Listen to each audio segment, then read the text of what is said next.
So this camp is almost entirely done outside. The structure of the camp is we're trying to take kids to different places that they can explore in their own backyard here in Center County. So we take them first to some of the highest locations up they can go. They started the first day way up at Shingletown Gap, the whole way over to the other side of the county, Black Shannon on Friday. So going from the highest mountains down to the lowest valleys, like Thursday down in Spring Creek Canyon. Learning about the geology, ecology, how those things interact, and how humans can affect that natural environment as well. All right, so the overall structure of this camp, Tim and I talked about, is just getting them outside as much as we can, exploring nature, a little less like classroom instruction, and a little bit more of just getting out, exploring what nature is, all the different things that they might not see, staying inside. Definitely the structure of this camp would be just getting the kids outside. That's the big thing for me. When a lot of these kids don't maybe get a chance to go outside or have someone to take them outside like that.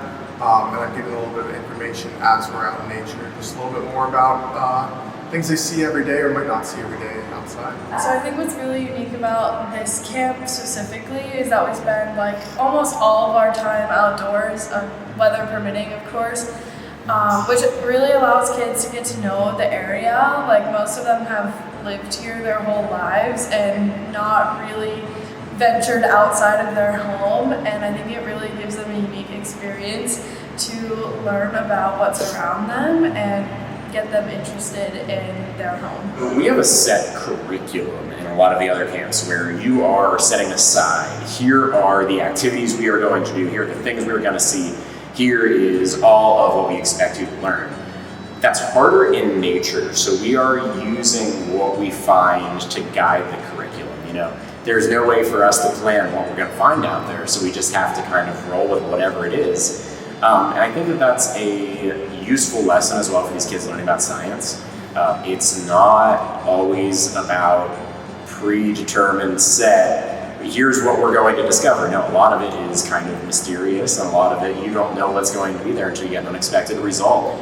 Today they found a plant that I've never seen in Pennsylvania before, a button bush, growing along one of the ponds in the Scotia Gamelands. Never seen one of those around here before, but it was a really neat opportunity for the kids to see something really rare, and we are going to be doing things like that all week long, finding unexpected things. What's super unique about this is we actually get to go out and explore organisms in nature rather than bring them into that lab setting or experimenting on something not alive inside a lab.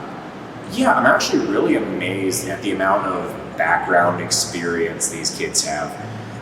There are trees we haven't talked about yet, and I asked them if any of them know it, and you know what? A lot of them do. But no, they seem to be picking up on it pretty well. A lot of them remember things that we teach them better than you would expect. What's really important is getting them to appreciate nature and spend time out there, especially any of the kids that don't get an opportunity to do that every day. The goal is just to get them that exposure to the outdoors so that they have good feelings about it and can feel more comfortable going and exploring more on their own. Part about science is, I'd say, not knowing almost more than knowing. Going out and experiencing something you've never seen before, I think it's great for them to have questions. They come back with more questions. I want to explore a little bit more in the future, maybe come back next year or go out on their own and explore out in nature and try to answer those questions on their own.